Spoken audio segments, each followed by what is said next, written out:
everyone, and welcome back, the podcast where English feels calm, friendly, and real. I am Emma. And I'm Jack. I'm really happy you're here today.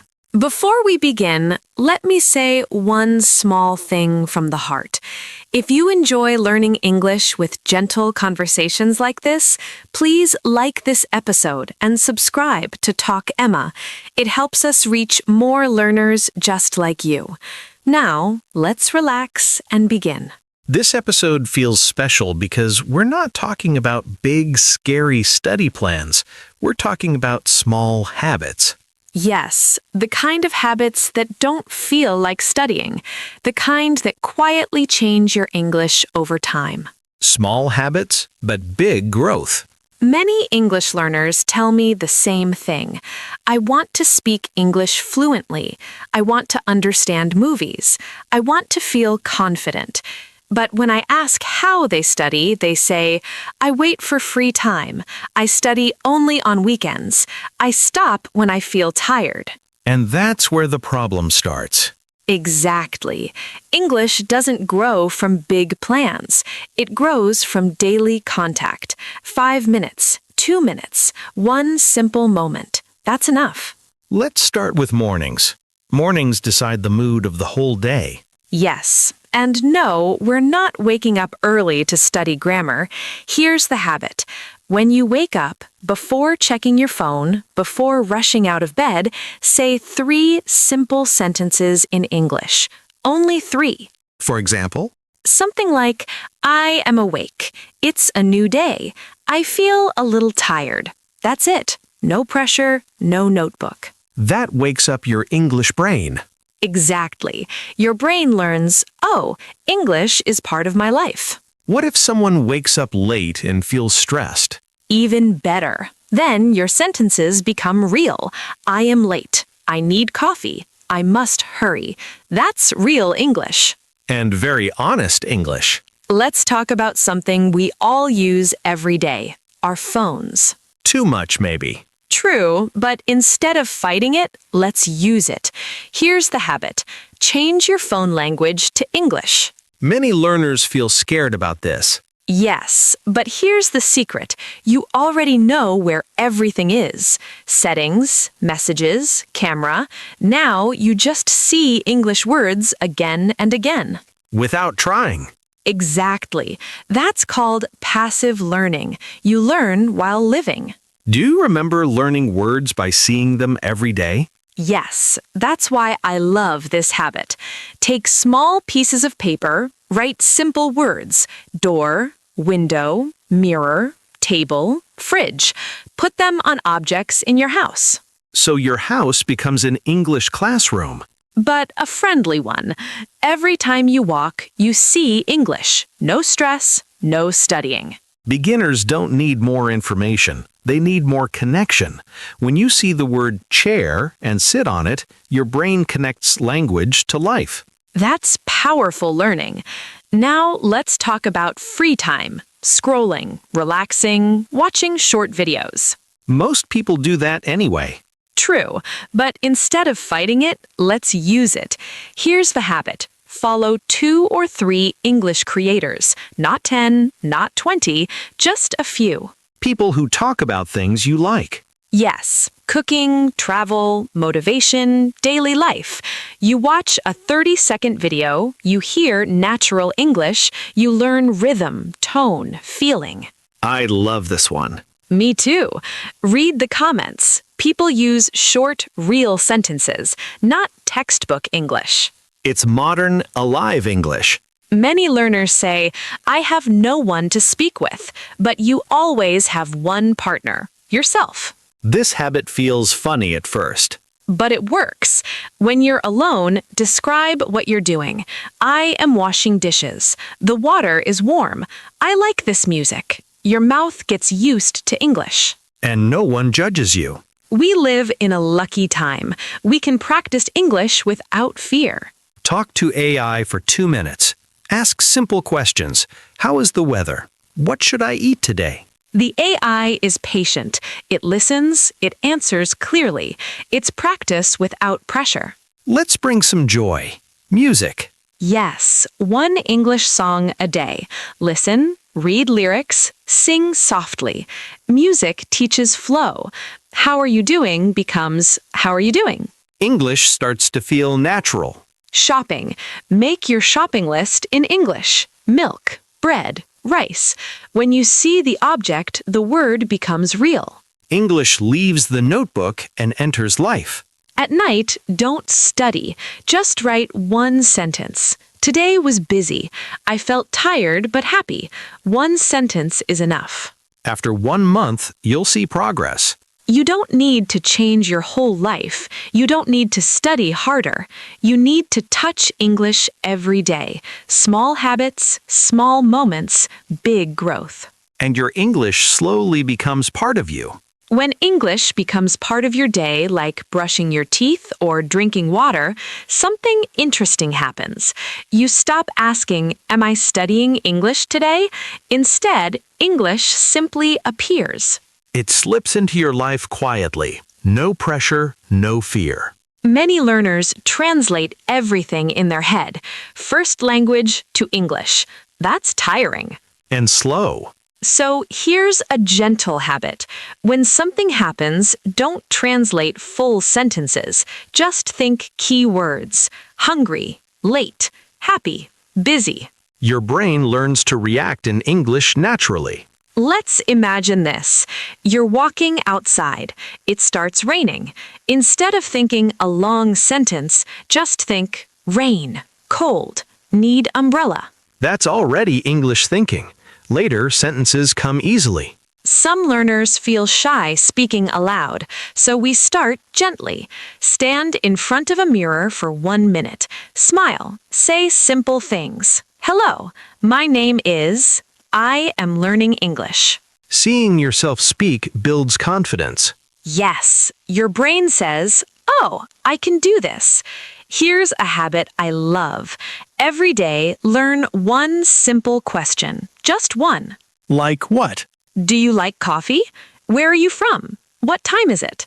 Ask it to yourself. Ask it to AI. Ask it to a friend if possible. Questions open conversations. When you ask questions, you don't carry the conversation alone. You invite someone in. And even small questions feel powerful. Many learners say, "I don't like reading long texts." That's okay. We don't need books. Read tiny things. Menus, app notifications, signs, short messages. English is everywhere. Yes, train your eyes to notice it. Here's a peaceful habit. When you walk, listen to English, not for understanding every word, just listening. Like background music. Exactly. Your brain absorbs rhythm. You don't need to understand 100%, even native speakers don't. Understanding the feeling is enough. Words stick better when they have emotions. Instead of memorizing happy equals happy, connect it to a moment. I felt happy when I heard good news. Emotion makes memory strong. Many learners rush. They speak fast because they feel nervous. Slow down. English sounds better slow. And clearer. Your inner voice matters. If you say, "My English is bad," your brain believes it. Change it to, "My English is improving." Small habit, big mindset shift. Choose one small English moment every day. Same time, same place. Morning bed sentences, night one-sentence journal. Your brain loves routine. Routine removes decision stress. Some days you'll forget. That's normal. Missing one day doesn't break a habit. Giving up does. Understood one sentence? Celebrate. Spoke one sentence? Celebrate. Confidence grows from kindness to yourself. English is not something you chase. It's something you invite. Small habits open the door. And English walks in slowly. As these habits repeat, something shifts. You stop thinking of English as a subject. It becomes a tool. For expressing life. If you feel tired sometimes, that's okay. Learning a language is emotional. You're building a new voice. And every voice deserves patience. So now English is around you, in your phone, in your thoughts, in your daily actions.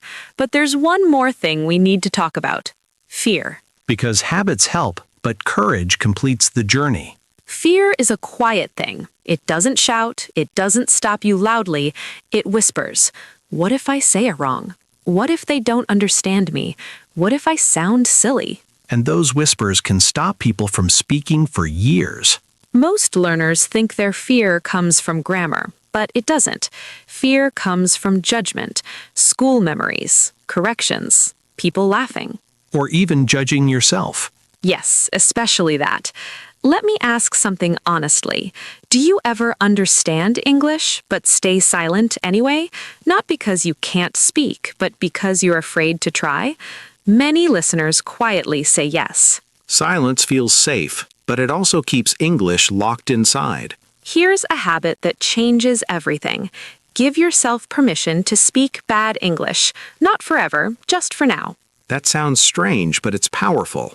Children don't wait to speak perfectly. They speak first, they improve later. Adults forget that. Imagine this sentence.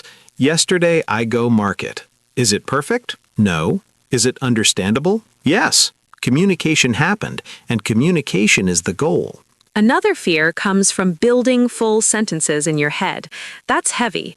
Instead, think in meaning blocks: time, action, feeling. Yesterday, market, busy. Your mouth will do the rest. Many learners stop mid-sentence to fix grammar. That breaks confidence. Speak first, fix later. Fluency grows from flow, not stopping. Slow English is not weak English. Slow English is clear English. Pause, breathe, speak. People will listen. Rushing creates mistakes. Slowing creates control. If English feels uncomfortable, that's normal. Growth feels uncomfortable. Comfort comes after repetition. And repetition comes from habits. Here's a habit I love for confidence. Choose one safe sentence, something you can always say. For example, I'm learning English. Please speak slowly. I don't understand, sorry. Use it often. Your brain feels protected. You don't always need new sentences. Repeat what you hear. Someone says, "It's a busy day." You say, "Yes, it's a busy day." Repeating builds rhythm and confidence. Textbook English is clean. Real English is messy. People pause, they repeat, they correct themselves. That's normal. Fluent speakers make mistakes too. Before sleep or during a walk, imagine situations: ordering coffee, asking for help, introducing yourself. Say simple lines. Your brain prepares without pressure. Notice this sentence: my English is bad. Now change it: my English is improving. Same reality, different energy. Small habit, big impact. Never compare your English to others. They have different stories, different time, different practice. Your journey is yours, and it's valid. When fear becomes smaller, something else grows. Curiosity. You start asking, how do I say this? What does that mean? That's progress. Confusion doesn't mean failure. It means learning is happening. Instead of thinking, I'm bad at English, Think, oh, this is new. English is not fast food. It's slow cooking. Small habits add flavor over time. and suddenly one day you speak without thinking. Confidence is quiet. It doesn't shout, it doesn't show off, it simply speaks, one sentence at a time. If you're listening right now and thinking, I still feel scared, that's okay. Fear means you care, and caring means you're growing. So now, English is in your day, in your habits, in your thoughts, in your courage. But there's one final shift that changes everything. When English stops being something you learn and starts being part of who you are. There's a quiet moment that every English learner reaches. It's not when grammar becomes perfect. It's not when accent disappears. It's when English stops feeling like a subject and starts feeling like a tool to express yourself, a tool to connect, a tool to live. And that moment doesn't come suddenly, it grows. At first, you study English, you memorize, you repeat, you test yourself. Later, something changes. You start using English to think, to joke, to explain a feeling. And using is very different from studying. Think about your day. You wake up, you check your phone, you think about your plans. Now imagine English quietly joining that routine. A thought in English, a sentence in English, a smile because you understood something. No pressure, no force, just presence. One of the strongest habits is private English, talking to yourself kindly, not correcting every word, not judging pronunciation, just speaking. Your brain listens even when no one else does. Many learners think, I'll speak English when I'm confident, but confidence comes after speaking.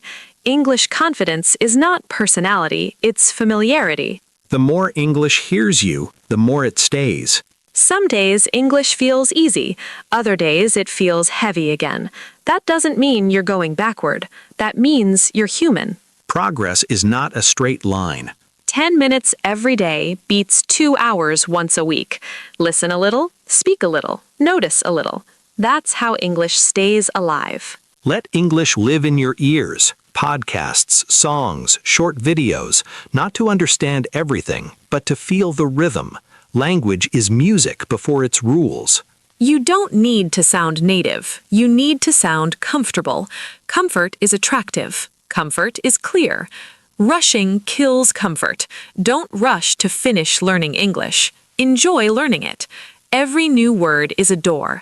Every mistake is proof of courage. And courage is the real fluency. When you speak English, you're not performing, you're connecting.